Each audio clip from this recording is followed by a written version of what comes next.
Todo empieza aquí, en el Imperio Romano, época donde han sido dominados por unos dirigentes que no se preocupaban por su gente, a los que llamamos emperadores.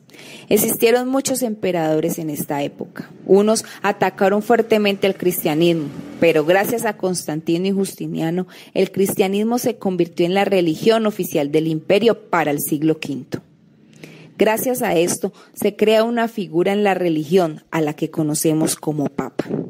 Allí es donde se pone un poco fea la situación. Primero, se empieza a perder ese contenido y la estructura del cristianismo. Segundo, la caída del Imperio Romano, gracias a los bárbaros que lo han dejado a medias ruinas. La organización eclesiástica se va al piso. Pero todo no fue tan malo. Es allí donde el Papa se convierte en la máxima autoridad, la figura más poderosa. Para el siglo XI, el cristianismo o el territorio se divide en dos imperios, Roma y Constantinopla. Ambos obispos generan grandes tensiones. Una parte queda como iglesia romana y la otra como iglesia ortodoxa. A lo largo de la historia van a existir dos mundos a través del cristianismo. La iglesia base, que es la más humana y sensibilizada con las necesidades del mundo. Y la iglesia jerárquica, que está centrada en mantener su poder. Para el siglo X y XII hubo dos formas de dirigir la sociedad. La primera, basada en la espiritualidad, en el cristianismo, y era representada por el Papa. La segunda, basada en las normas naturales, las normas terrenales, y era representada por el emperador. Poco a poco se hizo una confrontación en el cómo dirigir a la sociedad y empezaron a encontrar conflictos a ambas partes. Pero hubo algo importante. No se les permitía arbitrariedad en ninguna de las dos partes. Debían estar sujetos a la ley. No se les permitían que hubieran conflictos ni siquiera entre ellos mismos. Pero empezaron a preguntarse, ¿cuál de los dos tenía más poder? ¿El Papa o el emperador? ¿Hasta dónde llegaba el límite de cada uno? La realidad era que el emperador empezó a tener más poder o influencia sobre la jerarquía del papado. Y debido a esto, los obispos empezaron a llamar la atención o a amonestar a estos emperadores por sus malas conductas. En el siglo XI, Gelasio afirma que la responsabilidad del sacerdote era más pesada que la del rey, ya que nos dirigía a la solución eterna. Los gobernantes empezaron a sacar decretos para proteger obispos, pero eso tenía una doble intención, tener poder sobre el clero. Desde la caída de Roma, la Iglesia se convirtió en el depósito principal de autoridad pública y orden civil. Ahora, en el medioevo existieron incidentes de gran importancia. Por ejemplo, en 1773, el ascenso papal de Gregorio VII. Él decía que los gobernantes no podían intervenir en la elección del alto clero. Gregorio prohibió la investidura de los laicos. Enrique IV trató de reemplazar a Gregorio, pero Gregorio apoyó a Rodolfo para la corona de Enrique. Después, con la muerte de uno de estos, se destacó el intento arreglo que hizo Enrique y Pascual sobre el abandono por parte de los eclesiásticos en funciones políticas, arreglo que resultó impracticable, ya que habían demasiados intereses por ambas partes. La controversia del medioevo terminó con el Concordato de Worms en 1122, compromiso mediante el cual abandonó su derecho de investidura de autoridad espiritual, pero conservó el derecho de transmitir regalía y el voto en las elecciones de los obispos. La posición de los defensores del imperio fue un poco más a la defensiva, y esta fue asumida por el pontificado.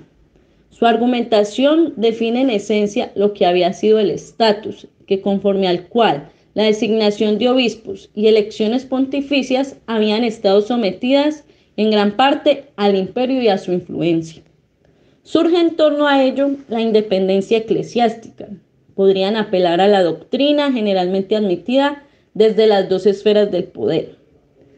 Era la piedra angular de la posición imperial, en la doctrina de que todo poder deviene de Dios, tanto para el emperador como para el Papa, todo está sumergido en la ley divina. Esta era la nota que hace sonar Enrique IV en la epístole a Gregorio. Como el poder se deriva de Dios directamente a través de la Iglesia, solo era Dios el responsable de su ejercicio.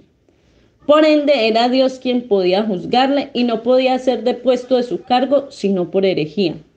Consideraba ser elegido y tocado por Dios, con la conciencia de que era un ser indigno entre los cristianos, pero su posición de rey le daba tal facultad. Enrique hace mención de la tradición de los santos padres. Hacía referencia a la conciencia en las vigorosas afirmaciones de Gregorio Magno respecto al deber de la obediencia pasiva, la cual aún regía. Sostenía la teoría de que los reyes no están sometidos a las leyes ni a juicios de nadie, sino netamente de Dios. Aunque se calificó como algo lleno de espíritu diabólico, desde el siglo XI esta teoría constituyó parte importante de quienes la defendían y de quienes defendían al emperador. Se respaldaban en el argumento de que si Dios lo otorgaba, solo era Él el que podía quitarlo. Fue un argumento tan fuerte que permeó y dejó la carga al partido reformista del pontificado. Lo más grave del pecado era que Gregorio VII se quiso atribuir los dos poderes, conspirando con ello contra la orden divina. El derecho de sucesión hereditaria era inviolable, lo que consistía que ni los papas ni los súbditos de Enrique podían intervenir en la posición de su reinado, pues este fue heredado desde su abuelo y su padre. En torno a estas teorías se podía definir la influencia del derecho romano. Encontramos la cuestión de las investiduras, pues se consideraba que la autoridad de un rey era tipo superior a la de un obispo. Estas controversias siguieron dando continuidad en los siglos posteriores. Aunque algunos atribuían el poder de manera terrenal, todos concluían que la autoridad de Dios estaba inmersa en su gobierno y estaba por encima de todo. Pío VII, más conocido como el Papa Hildebrando. Su popularidad se debió a que la gente, cansada de favoritismos y excesos cometidos por una iglesia cada vez más poderosa que contaba con el favor de emperadores y viceversa, vio en la preocupación del monje un deseo genuino de reformación. Cabe mencionar que la sociedad de alta edad media, temerosa y piadosa de Dios, está en permanente contacto con el límite de la subsistencia y le confiere a la religión un lugar preponderante, ya sea porque es una criatura que paga por el pecado de los primeros padres y eso se refleja en el trabajo cotidiano, el dolor del parto femenino, en la desprotección que sufre el hombre medieval o porque a menudo es víctima de explotación. Santo Tomás y las universitas. La primera universidad europea apareció en Bolonia, Italia. Esta fundación de esta universidad coincidió con la renovación del interés por el derecho romano, sobre todo por el redescubrimiento del Código del Derecho Civil de Justiniano. Los estudiantes de esta primera universidad de Bolonia formaron un gremio aparte, a lo que llamaron universitas. La educación en la época medieval descansaba en el clero.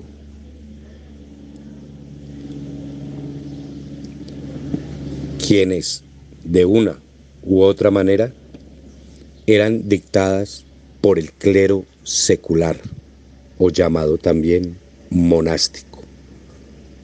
Posteriormente, los religiosos de la época, en manos de los dominicos y los franciscanos, tuvieron el poder de la educación basado en el conocimiento de Dios.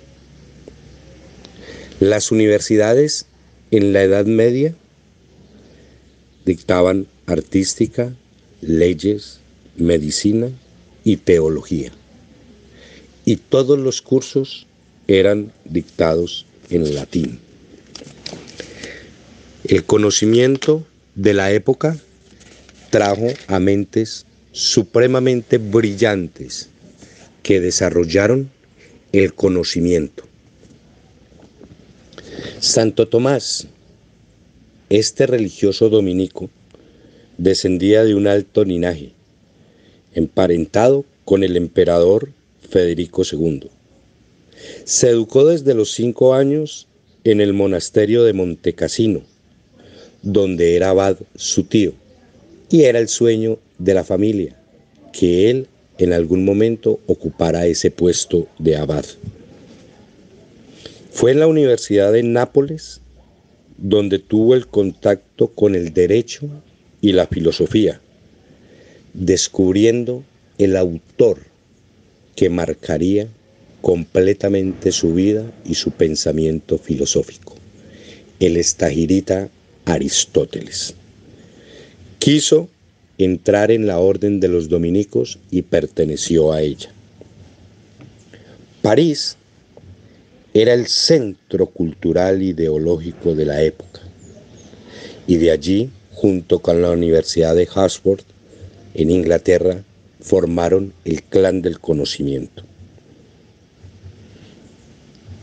En esa época, Santo Tomás tuvo como maestro a Alberto Magno, con el que trabajó arduamente en la adaptación de Aristóteles al cristianismo. Defendió la teoría aristotélica, que para la época era enemigo de la Iglesia por las traducciones mal interpretadas, considerado enemigo teórico por los escritos de los musulmanes y de los árabes. Posteriormente, este gran filósofo y doctor de la Iglesia fue maestro de teología en la Universidad de Roma, Nápoles y Viterbo. Su pensamiento filosófico primó la fe sobre la razón, donde la filosofía consideraba era una sirviente de la teología. La teología necesitaba dar una explicación, llamaba a la filosofía para que le sirviera con su conocimiento para probar la existencia de Dios. Su mayor logro filosófico fue haber obtenido el reconocimiento de Aristóteles, que en ese tiempo era casi prohibido por no ser compatible con el cristianismo. Santo Tomás coincidió con Aristóteles en la postura de los sentidos y la experiencia en contraposición al platonismo. Su más grande obra fue la Suma Teológica. En esa Suma Teológica, él plantea 5 vías para el reconocimiento y la aceptación de Dios como creador del universo. La primera vía, un motor inmóvil. La segunda, por ser una causa incausada. La tercera, por ser un ser contingente. Cuarta, por grado de perfección. Y quinta, por ser una inteligencia ordenadora. Todo su conocimiento filosófico, todo su conocimiento teológico lo lleva a las universidades, y donde es exaltado a santo no por sus milagros físicos, sino porque su mayor milagro fue haber hecho escritos filosóficos probando la existencia de Dios. La naturaleza de la ley. Santo Tomás planteaba que la ley humana estaba relacionada con la ley divina, ya que la ley no es solo un regulador de conducta, sino que es una parte importante del sistema del gobierno divino. Consideraba que la naturaleza era gobernada milagrosamente por Dios, y por eso presenta 4 clases de ley, a las que llamó 4 razones. La primera es la ley eterna, que es la razón de Dios, y por eso está por encima de la naturaleza física del hombre, ya que participan la sabiduría y la bondad de Dios. Como segunda, tenemos la ley natural, que se define en buscar el bien y evitar el mal. Como tercera, tenemos la ley divina, que es un don de la gracia de Dios más que un descubrimiento de la razón natural. Y por último, tenemos la ley humana, que va más allá de tratarse del cristianismo, ya que es común a todos los hombres y hacemos referencia a sus conductas morales. Actúa bien o mal según lo considere su razón humana. Describe la ley como una ordenación de la razón para el bien común, hecha por aquel que tiene a su cargo el cuidado de una comunidad. Se deriva de la antigua verdadera ley. Pero Aristóteles le proporciona un modo más sistemático para exponerla, es decir, la ley humana se deriva de la natural, y su fuerza radica en lo que es razonal y justo. En otras palabras, un acto es malo cuando viola un principio, y por esto debe ser castigado. Concluye en que el gobierno es un conjunto de pautas cambiantes y que aún así el principio se mantiene y es el mismo siempre. Sin embargo, hay una ley, un derecho y una justicia, y plantea que la vida tiene un solo fin, pero muchos medios. Aquí entra John Locke, que comparte el mismo planteamiento de Santo Tomás, ya que ambos creen que el gobernante, mediante la razón y la justicia, debe ser implícito el hecho de ser custodio del bien común, y no debe privar a sus súbditos de la libertad moral.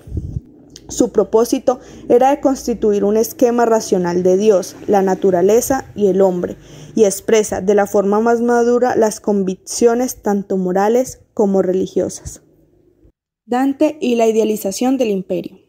Primeramente, hablamos de un poder compartido entre el emperador y el papa. Luego, pasamos a ver que el papa pasa a ser la máxima autoridad. Ahora, en la idealización del imperio, vamos a ver cómo Dante cambia toda esta perspectiva y convierte al emperador como máxima autoridad debido a un poder divino que le es heredado por Dios. Pero, ¿quién es Dante Alighieri? Dante Alighieri era un poeta italiano nacido en Florencia en el año de 1265. Se resalta por su mayor obra, la Divina Comedia, y por su persistente manera de atacar a la Iglesia romana y su oposición al papado. Su defensa del imperio no es más que una idealización de la paz universal, y por esto la finalidad de su tratado era demostrar el poder del emperador, ya que éste se deriva directamente de Dios, independiente a la Iglesia.